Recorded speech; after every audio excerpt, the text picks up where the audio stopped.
샬롬, 주님의 이름으로 문안드립니다.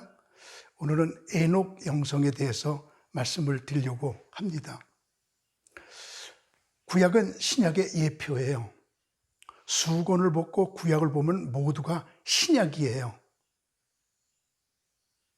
앞으로 주님께서 재림하실 때 우리가 다 휴거돼요. 근데 구약에서 죽음을 맛보지 않고 휴거된 사람 두 사람을 우리에게 소개하고 있습니다. 하나는 엘리야고 하나는 에녹인데, 엘리야는 공개 휴거가 돼요. 많은 사람들이 보는 앞에서 하늘로 올라가요. 근데 에녹은 비밀 휴거자예요. 몰래 하늘로 올라갔어요. 그 에녹에 대한 이야기를 지금부터 드립니다. 창세기 5장은 아담부터 노아까지 2500년을 한 장에다가 기록해 놨어요. 대단하죠? 근데 2500년 동안 얼마나 많은 사람들이 태어났다가 죽었을까요? 그래서 창세기 5장을 보면 아담은 930세를 살고 죽었더라. 셋은 912세를 살고 죽었더라. 에노스는 905세를 살고 죽었더라. 게나는 912세를 살고 죽었더라. 마할랄렐은 895세를 살고 죽었더라. 야렛은 960세를 살고 죽었더라. 무두셀라는 969세를 살고 죽었더라.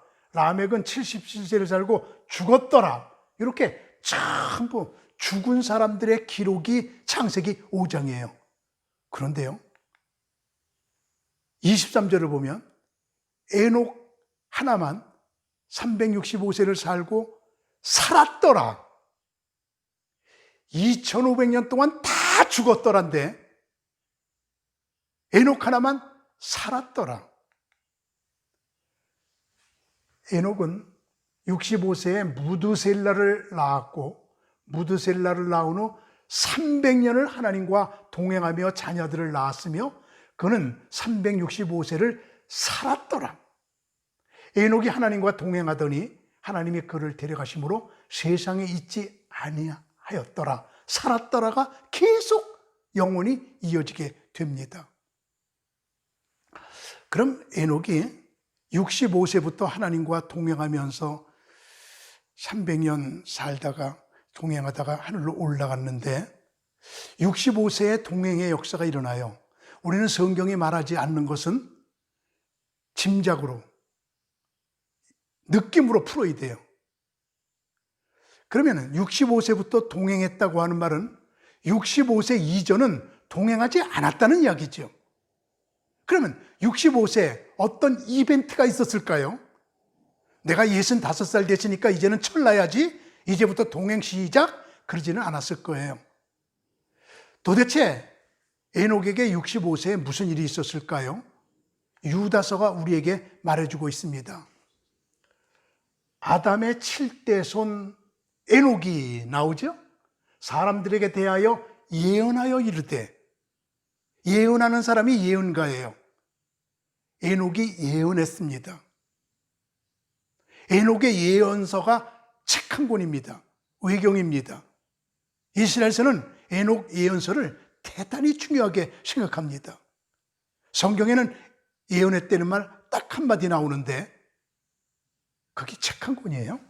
보라, 주께서는 하나님께서 그 수만의 거룩한 자와 함께, 천사지요. 수만 명이니까 만 명 아니에요. 최소한도 2만 명, 3만 명, 4만 명, 5만 명. 하나님께서 수만 명의 거룩한 자 천사들과 함께 임하셨나니 에녹에게 하나님이 천사 수만 명 데리고 오셨던 사건이 일어났습니다. 이는 무사람에게 심판하사, 심판을 알려주는 거예요. 그게 예언이에요. 모든 경건치 않은 자의 경건치 않게 행한 모든 경건치 않은 일과, 또는 경건치 않은 죄인의 주께서 거슬려 한 모든 강팍한 말, 그러니까 경건치 않은 말이죠. 말을 인하여 저희를 정죄하려 하심이라 하였느니라. 하나님께서 에녹이 65살 되었을 때에 수만 명의 천사를 데리고 에녹을 방문하는 사건이 생깁니다. 얼마나 충격적일까요? 그때 하나님께서 앞으로 내가 경건치 않은 말, 경건치 않은 일 심판할 거야. 두 가지 이렇게 하나님께서 말씀하시고 올라가십니다. 두 마디도 아니에요. 딱 한 마디. 경건치 않은 일, 경건치 않은 말 심판할 거야. 그리고 올라가시니 그때 에녹이 충격을 받아 이거 심판이 있구나. 하나님과 동행하면서 예언을 시작하는, 이게 65세에 일어난 사건이에요. 그때 아들을 낳았는데 그 아들의 이름을 무두셀라라고 지었거든요. 무두셀라는 창을 던지는 자, 이런 뜻입니다. 적군이 쳐들어와요. 그러면은 질 것 같아요. 그러면은 무두셀라가 창을 던지는 자인데 창을 던지면 항복이에요. 그럼 그 성은 심판받는 거예요. 그게 무슨 말이냐면, 옛날에 이스라엘은 이렇게 큰 성은 사람들이 드나들고 저녁이 되면 문을 닫아요. 그럼 그 옆에 조그만 문이 하나가 있거든요. 요 문이, 요는 한 사람씩만 들어갑니다. 요걸 바늘귀 문이라고 그럽니다. 요것을 지키는 자가 무두셀라예요. 요 바늘귀 문을 지키는 자가 무두셀라다. 우리는 바늘귀, 예수님께서 말씀하시니까 여자들이 바느질하는 바늘, 그걸로 생각합니다만은 아니에요. 큰 문 옆에 있는 조그만 문을 바늘귀 문이라고 그래요. 그래서 낙타를 끌고 들어가려면 낙타가 안 들어가려고 팍 발버둥 칩니다. 너무 문이 조그맣기 때문에, 또 상처를 받기 때문에. 그래서 이 낙타를 끌고 들어가려고 애쓰는 거 보세요. 이 모습을 보고 예수님께서 부자가 천국에 가기는 낙타가 바늘귀에 들어가는 것보다 어렵다고 말씀하신 게, 이걸 보고 주님께서 말씀하신 것이거든요. 이 문을 지키는 사람이 무두셀라입니다. 그는 창을 들고 있다가 적군이 엄청나게 쳐들어오면, 싸워봐야 질 것 같으면, 다 전멸될 것 같으면 아예 항복하고 생명을 살리는 것이 낫기 때문에 창을 던집니다. 에녹은 예언을 하는 사람이었기에 앞으로 아들 낳았을 때 얘가 창을 던지고 나면 세상이 다 멸망될 것이다. 그렇게 예언을 받았습니다. 아닌 게 아니라 무두셀라가 죽는 해가 이 세상 사람들 다 노아의 홍수로 죽는 해였습니다. 아주 시간적으로 정확합니다. 그래서 그 이후에 에녹은 4가지 영성을 가지고 살아요. 징조를 봅니다. 동행합니다. 예언합니다. 계속합니다. 이것이 에녹의 영성의 4가지 특징이거든요. 우선 징조를 봐요. 우리 주님께서 앞으로 재림하실 것을 바라보면서 주님께서 얼마나 많은 징조를 우리에게 가르쳐 주셨습니까? 해달별이 어두워진다. 거짓 선지자가 나타난다. 곳곳에 지진이 있다. 전쟁이 있다. 전염병이 돌고 있다. 성경에 많은 징조가 있거든요. 우리는 이제부터 징조를 보면서 살아야 합니다. 그러면 대비하고 있다가 주님 오실 때가 됐구나.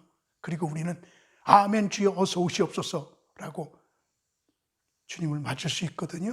우리 징조에 관심을 가지며 사는 것이 마지막 때의 삶입니다. 두 번째는 동행입니다. 이제부터는 하나님과 동행해야 합니다. 하나님과 동행한다는 말은 죄 짓지 않고 산다는 말입니다. 깨끗하게 산다는 말입니다. 이제 죄 짓지 말아야 합니다. 그리고 예언해야 합니다. 전도한다는 말이죠. 우리 계속해서 예수님께서 오실 것을 말하는 것, 이게 예언입니다. 에녹은 예언가입니다. 에녹의 예언은 유명합니다. 그리고 무엇보다 중요한 것은 계속하는 겁니다. 300년을 동행하더니 평생을 동행했다고 하는 말, 여러분 우리 300년 계속한다는 것이 그렇게 쉬운 일은 아니잖아요. 우리 모두가 다 300년 동안 변하지 않았던 에녹의 영성, 그거 우리가 본받으면서 마지막 때 에녹의 영성, 징조를 봐라, 동행해라, 예언해라, 계속 변하지 말고 해라. 이런 에녹의 영성이 우리들에게 임재하기를 주님의 이름으로 기도합니다. 고맙습니다.